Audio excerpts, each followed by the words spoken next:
আমাদের বোনাস শেয়ারের উপর সেশন চলছে। এই বোনাস শেয়ারের আজকে আমি সেকেন্ড ক্লাস করাচ্ছি। প্রথম ক্লাসে আমি বোনাসের উপর কনসেপ্ট তোমাদের দিয়েছিলাম, যে বোনাসের উপর বোনাস কি, বোনাস কেন দেওয়া হয়, কিভাবে করা হয় সেগুলো বলেছিলাম। আজকে আমি বোনাস শেয়ারের ফর্মুলাটা দিচ্ছি। দেখো ফর্মুলাটা বুঝিয়ে দিচ্ছি কিভাবে করবে, সেটা আমি এইভাবে লিখেছি। দেখো, প্রথমে বোনাস ডিক্লেয়ার করতে হয়। ধরো for bonus declared out of লিখে ডট ডট দিয়েছি। ওই ডট ডট মানে ওইগুলো সমস্ত যেখান থেকে আমরা বোনাসটাকে ডিক্লেয়ার করছি তার ডট ডট দিয়ে দিয়েছি। এইবার বোনাস যদি ডিক্লেয়ার করা হয় আমাদের কি করতে হবে, যেগুলোকে ইউজ করব সেগুলো তো রিজার্ভ সারপ্লাসে ছিল। তাহলে রিজার্ভ সারপ্লাসে যেগুলো ছিল সেইগুলো কি ছিল, সমস্ত ক্রেডিট ছিল। তাদেরকে যদি ইউটিলাইজ করি তাদেরকে কি করব, ডেবিট। সেখানে আমরা অর্ডার অনুযায়ী নিয়েছি। প্রথমে ক্যাপিটাল রেডিমশন রিজার্ভকে নিতে হয়। Capital redemption reserve account debit করেছি, profit and loss account debit করেছি, জেনারেল রিজার্ভ অ্যাকাউন্ট ডেবিট করেছি, সিকিউরিটি প্রিমিয়াম ডেবিট করেছি, এনি ফ্রি রিজার্ভ যদি থাকে তাদেরকে ডেবিট করেছি। টু ট্রান্সফার করতে হয় পয়সাটা কোথায়, বোনাস টু শেয়ার হোল্ডার অ্যাকাউন্টে। এই এসএইচ দিয়ে ছেড়ে দিয়েছি, তোমরা কিন্তু ফুল স্পেলিং লিখবে। হ্যাঁ, শেয়ার হোল্ডার আমার জায়গা নেই বলে এইভাবে করেছি। Bonus to share holder account, তাতে ট্রান্সফার হবে। এবার for bonus share issued at a premium, bonus share যদি ইস্যু করা হয় অ্যাট এ প্রিমিয়াম, এটা কিন্তু ফুললি পেড বোনাস। হ্যাঁ, for fully paid bonus share issue, তাহলে ফুললি পেড বোনাস শেয়ার যদি ইস্যু করা হয় তাহলে এটা হবে বোনাস, ওই যে bonus to share holder account করেছিলাম, তাহলে সেই bonus to share holder account কী করবো, এখানে ক্রেডিট করেছিলাম তাকে ক্যান্সেলেশনের জন্য, এখানে ডেবিট করব। তাহলে bonus to share holder account debit, তার মধ্যে কিছুটা ইকুইটি শেয়ার ক্যাপিটালে যাবে আর কিছুটা সিকিউরিটি প্রিমিয়ামে যাবে। বোঝা গেল? তাহলে আমাদের বোনাসের পয়সাটা পুরো ক্যাপিটালে ট্রান্সফার করতে হবে। ট্রান্সফার করার জন্য আমরা যেটা বোনাস টু শেয়ার হোল্ডারের পয়সাটা রেখেছিলাম সেই পয়সাটাকে আমরা বোনাস টু শেয়ার হোল্ডারকে ডেবিট করব।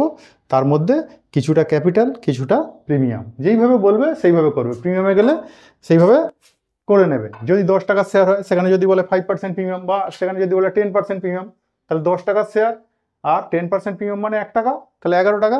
আমরা হয়তো বোনাস ডিক্লেয়ার করেছি 11 লাখ, 11 লক্ষ টাকা বোনাস ডিক্লেয়ার করেছি। তাহলে 11 লক্ষকে 11 টাকা দিয়ে ভাগ করব, তাহলে কত শেয়ার আসবে, 1 লাখ। তাহলে ক্যাপিটালে পাঠাবো 1 লাখ ইন্টু 10, 1 লাখ ইন্টু 10, আর সিকিউরিটি প্রিমিয়াম পাঠাবো 1 লাখ ইন্টু 1। ঠিক আছে, এভাবে ট্রান্সফার হবে। এবার যদি পার্টলি পেড বোনাস হয় তাহলে কি করবে, তাহলে দেখো পার্টলি পেড বোনাস হলে এই 2 নম্বরটাকেই আমি 3 নম্বর করে পার্টলি পেড করে দিচ্ছি। হ্যাঁ, 3 নম্বর, এটা যদি পার্টলি পেড বোনাস হয়। আচ্ছা, পার্টলি পেড বোনাস হলে প্রথমে আমাদের তো কল মানি বাকি থাকবে, তবে তো আমরা সেই কল মানিটা বোনাস থেকে নেব।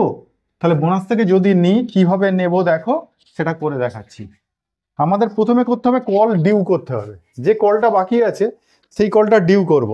তাহলে 3 নম্বর আমরা কি করব, ফর কল মানি ডিউ। হ্যাঁ, আর ন্যারেশন কিন্তু লিখতে হবে, ন্যারেশন লিখতে হবে। এখানে কি করতে হবে, being bonus declared out of capital redemption reserve, profit and loss, general reserve, security premium and any free reserve, যা বলবে তার থেকে এটা বোনাস ডিক্লেয়ার হবে। সেটাই এখানে দেখবে ট্রানজাকশানে আমি লিখে রেখেছি।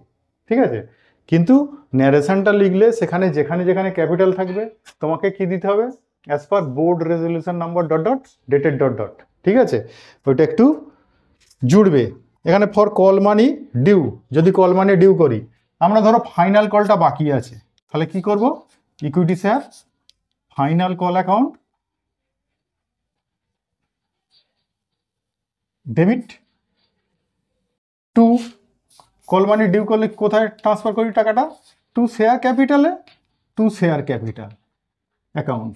কি করব, being share final call money on, ধরো 10,000 শেয়ারের উপর 2 টাকা করে বাকি আছে, being share final call money due on 10,000 share at the rate of rupees 2 টাকা is each as per board resolution number dot dot dated dot dot. ঠিক আছে, ন্যারেশনটা কিন্তু লিখবে অবশ্যই। যদি বলে কোশ্চেনে হ্যাঁ ন্যারেশন দিতে হবে না, তাহলে সেখানে দেবে না। আর যদি কিন্তু কিছু না বলে ন্যারেশন দিতে হবে।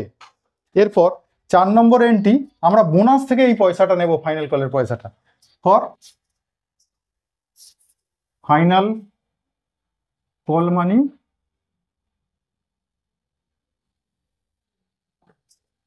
রিসিভড কোথা থেকে পাবো? From bonus. তাহলে এই যে ইকুইটি শেয়ার ফাইনাল কল মানি ডেবিট আছে, এটাকে করবো ক্রেডিট, আর এই বোনাস টু শেয়ার হোল্ডার থেকে পয়সাটা কিছুটা নিয়ে নেবো। তাহলে বোনাস টু শেয়ার হোল্ডার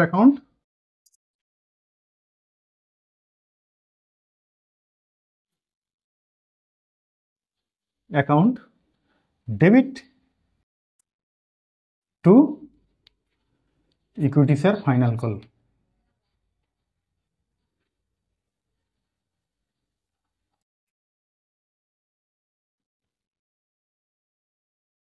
ঠিক আছে, তাহলে আমরা যখনই পার্লি পেড বোনাস হবে, আমি কিন্তু 2 নম্বর এন্ট্রিটা মুছে দিয়েছি, 2 নম্বর এন্ট্রিটা আছে কিন্তু তোমরা জানো ভেবো না 2 কেটে দিয়েছে আর এখানে 3 করে দিয়েছি, 4 করে দিয়েছি, ওটা কিন্তু আছে। তাহলে ওইটার পর আমরা যদি পার্টলি পেড শেয়ার বোনাস হিসাবে দিই, তাহলে পার্টলি পেড শেয়ারকে আমরা ফুললি পেড করব বোনাস থেকে পয়সা নিয়ে। তাহলে করতে গেলে আমাদের প্রথমে কল মানি যদি তাদের বাকি থাকে, তাহলে কল মানিটা ডাকতে হবে তো, ডিউ করতে হবে তো। তাহলে কল মানি ডিউ করলে আমরা কি করি, আমরা জানি এনটি কি জানি, যে মানিটা ডিউ করি তাকে কি করি, ডেবিট, আর সেটা ট্রান্সফার করি কোথায়, ক্যাপিটালে। Equity share final call account debit to equity share capital বা share capital, equity share final call account debit to share capital, এটা ডিউ করলাম। এবার এই ফাইনাল কলের টাকাটা আমরা যখন রিসিভ করতাম bank account debit two final call করতাম, কিন্তু ব্যাঙ্ক তো এখানে টাকা তো নিচ্ছি না, আমরা কি করছি, বোনাস থেকে পয়সাটা নিয়ে নিচ্ছি। তাহলে বোনাস যেটা ক্রেডিট ছিল, সেই bonus to share holder account debit two final call করলাম। তাহলে বোঝা গেল, এটা হলো ফুললি পেড বোনাসটা আগে দেখিয়েছি 2 নম্বরে, আর পার্লি পেডের জন্য দুটো এন্ট্রি করতে হবে। ঠিক আছে, এইবার বোনাস ইস্যু করার পর তারপরে তোমাদের ব্যালেন্স শিটটাকে আবার একবার রিডাপ্ট করতে দেবে। তাহলে ব্যালেন্স শিটটাকে আবার একবার সাজাতে হবে। ব্যালেন্স শিটে সেখানে ক্যাপিটাল বেড়ে যাবে, রিজার্ভ সারপ্লাসে যেগুলো ব্যবহার করবে সেগুলো সমস্ত কমে যাবে। ঠিক আছে, আর বোনাসটা দেওয়ার পর দেখবে রিজার্ভ সারপ্লাসের সমান পরিমাণ ক্যাপিটাল বেড়ে গেল, তাহলে কিন্তু ব্যালেন্স শিটের টোটালে কোনো এফেক্ট পড়বে না। কিন্তু তার সঙ্গে যদি অন্য কোনো ট্রানজাকশান জুড়ে দেয়, সেখানে ব্যালেন্স শিটের টোটালে এফেক্ট পড়বে, নইলে কিন্তু শুধু বোনাসের জন্য ব্যালেন্স শিটের টোটালে কোনো এফেক্ট পড়বে না, কারণ রিজার্ভ যতটা আমরা নিচ্ছি সেটাকেই ক্যাপিটালে ট্রান্সফার করছি। তাহলে বোঝা গেল ফর্মুলাটা। হ্যাঁ, এর পরের ক্লাসে দেখা হচ্ছে, এর পরের ক্লাসে আমি প্রবলেম সলিউশন করে দেখাবো। পরের ক্লাসে দেখা হচ্ছে, পরের ক্লাসে অবশ্যই মিস করবে না। আর যারা আগের ক্লাসটা মিস করে ফেলেছো, বোনাসটা যেটা বুঝিয়েছি ওই ক্লাসটা দেখে নেবে, বোনাসের ইন্ট্রোডাকশান ক্লাসটা দেখার পর তারপরে এই ফর্মুলার ক্লাসটা, তারপরে তো আমি পরপর প্রবলেম সলিউশন করব। তোমাদের যেগুলো তোমাদের কোশ্চেনে আসে, সিইউ বিকমে যেগুলো পড়ে, সেই সমস্ত প্রবলেম সলিউশন করে দেখাবো পরের ক্লাসগুলোর জন্য। তোমাদের পরের ক্লাসে তোমাদের সঙ্গে দেখা হচ্ছে। তাহলে আসছি, টাটা।